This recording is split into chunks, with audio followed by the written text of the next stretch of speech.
Bonjour à toutes, bonjour à tous, c'est Réa pour la Voix du Soignant. On se retrouve aujourd'hui pour parler travail, et oui encore, mais cette fois-ci, non pas parce que ça nous rend malade, mais parler reconnaissance au travail, parler un petit peu de notre investissement dans notre métier. Sans plus attendre, je vous explique tout ça. C'est parti!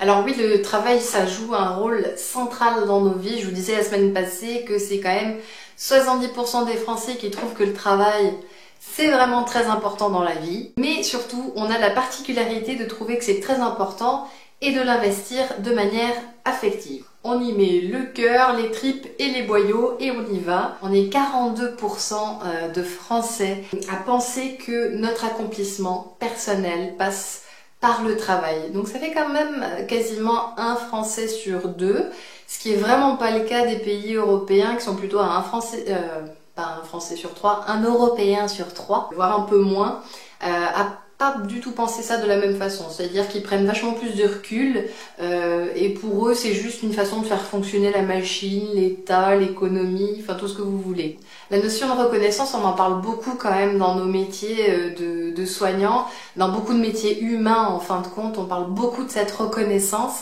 De quelle reconnaissance on parle? Souvent c'est une reconnaissance personnelle, au-delà de la reconnaissance professionnelle. Alors pourquoi? Il s'agit de parler de la construction de notre identité, pas seulement professionnelle. Il y a aussi notre identité personnelle qui est mêlée à tout ça. Et c'est un vrai équilibre psychique qu'il faut trouver dans notre travail. Alors nous, symboliquement, pour faire la part entre notre histoire personnelle et notre métier, on a la blouse blanche que l'on raccroche ou que en fait on jette dans les sacs de linge sale. Et ça c'est vrai que symboliquement c'est déjà une distinction entre notre métier et notre identité de tous les jours. Mais au final quand on s'engage beaucoup dans notre travail, ce qui se passe c'est que notre identité personnelle s'investit beaucoup dans notre identité professionnelle. Et l'inverse c'est vrai aussi puisque quand on rentre à la maison, généralement on a le sac à dos avec les histoires de tout ce qui nous est arrivé pendant notre travail. Donc finalement le raccrochage de la blouse, symboliquement on le fait, mais quand on y regarde un petit peu de plus près intérieurement, on se rend compte que c'est pas toujours vraiment ça qui se passe. Et finalement, comme notre engagement et notre investissement de manière affective va être plus en plus fort, on va de plus en plus aussi avoir des attentes de retour, puisqu'on y investit tellement qu'on espère qu'on va avoir un retour sur investissement. Donc on attend vraiment de notre boulot tout l'investissement qu'on y a mis, de la reconnaissance et aussi le fait qu'on nous attribue de la valeur. Comme quoi on est, alors pas indispensable à ce que le service tourne, mais au fait qu'on joue quand même un rôle très important dans notre circuit de soignants. La problématique qui se pose avec ça, c'est que votre histoire personnelle va tellement prendre de place dans votre activité professionnelle que finalement, ce qui est dans vos manques personnels, ce que vous ressentez comme quelque chose qui vous manque dans la vie, dans votre histoire, ça va vous manquer aussi au travail. On vous a toujours appris qu'il fallait travailler dur pour être à la hauteur des attentes des autres, etc. Ce qui peut être vraiment moteur, mais aussi souffrance. Moteur dans le sens où vous êtes dans un défi, vous êtes dans un challenge, vraiment vous vous dépassez. Il faut y aller mollo parce que sinon ça finit par être de la souffrance aussi. Mais ça peut être déjà de la souffrance à la base parce que vous faites ça pour les autres, mais vous faites pas ça pour vous-même. Il y a vraiment un équilibre là à trouver dans cette façon de travailler. Pour qui, pourquoi je travaille et qu'est-ce qu'on me demande vraiment de faire au travail. C'est une histoire d'enfance, cette histoire de reconnaissance. C'est le regard des autres qui importe. Le regard des autres, c'est celui qui va nous sécuriser quand on était enfant, c'est celui qui va nous donner de la confiance et c'est celui qui nous renvoie finalement aussi que l'on existe. Donc on peut pas dire qu'on fait sans le regard des autres. Bien sûr qu'il faut faire avec le regard des autres, mais attention à ne pas être dans une dépendance excessive du regard des autres, parce que le problème c'est qu'en s'investissant très fort, le regard des autres va prendre aussi beaucoup d'importance.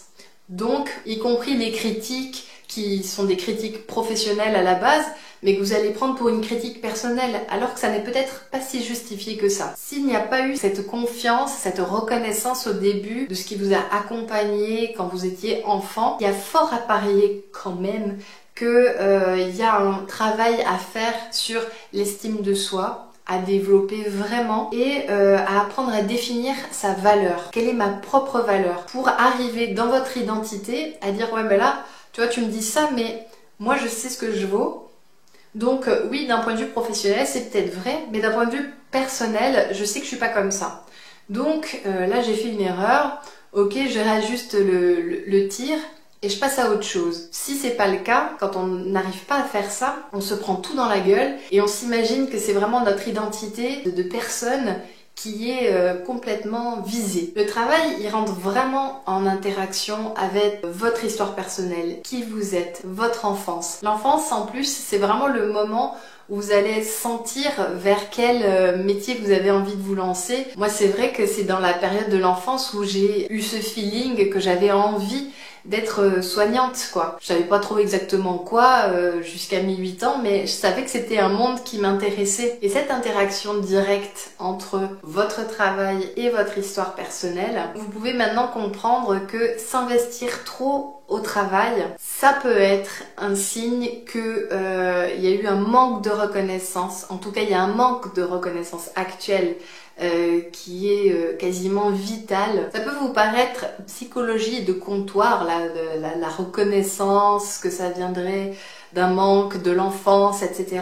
Mais je vous jure, ça cache un besoin de reconnaissance personnelle qui n'a pas été obtenu, quoi. Ce côté sécure, rassurant, ce réconfort d'être accompagné, voilà. Pour conclure un petit peu cette vidéo, je dirais que c'est important de plonger à l'intérieur de soi pour essayer de voir si votre façon d'investir votre travail, elle est à la hauteur de ce que le travail vous investit. Parce que très souvent, on investit tellement et on reçoit si peu que c'est un petit peu légitime de se poser des questions. Et puis de voir aussi comment vous pouvez apprendre à vous donner cette reconnaissance d'abord, à vous donner cet amour, cette approbation à vous-même, d'approuver qui vous êtes et d'être en accord avec ça. C'est notre imperfection qui nous donne finalement un petit peu notre style, notre façon d'être, etc.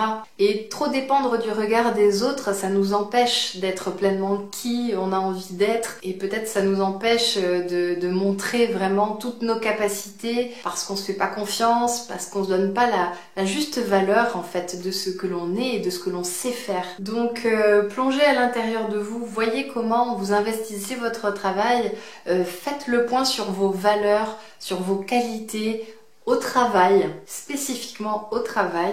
Essayez d'en trouver une dizaine. Alors ça paraît énorme comme ça, mais je vous assure, ça fait du bien. Et relisez-vous ça de temps en temps pour vous regonfler un petit peu la patate, quoi, tu vois. Essayez de repartir en se disant, bon, je suis quand même un soignant qui sait ce qu'il fait, qui est le super piqueur du service ou qu'importe. Ce qui est vraiment important, c'est que vous sachiez là où sont vos valeurs, là où se situe votre identité professionnelle et de bien la distinguer de votre identité personnelle. Là, c'est un travail d'estime de soi, de confiance en soi. Ça, c'est quelque chose qu'on travaille toute sa vie, hein, on est bien d'accord. Voilà, la vidéo est terminée. J'espère que ça vous a plu, que ça vous a aussi un petit peu éclairé. Si vous avez aimé la vidéo, n'hésitez pas à la liker, à laisser un petit pouce vers le haut, à vous abonner à ma chaîne YouTube si c'est pas déjà fait. Ce qui serait malheureux quand même, on approche de la 20e vidéo là. Donc il va falloir commencer à s'y mettre un peu, hein, parce que bon,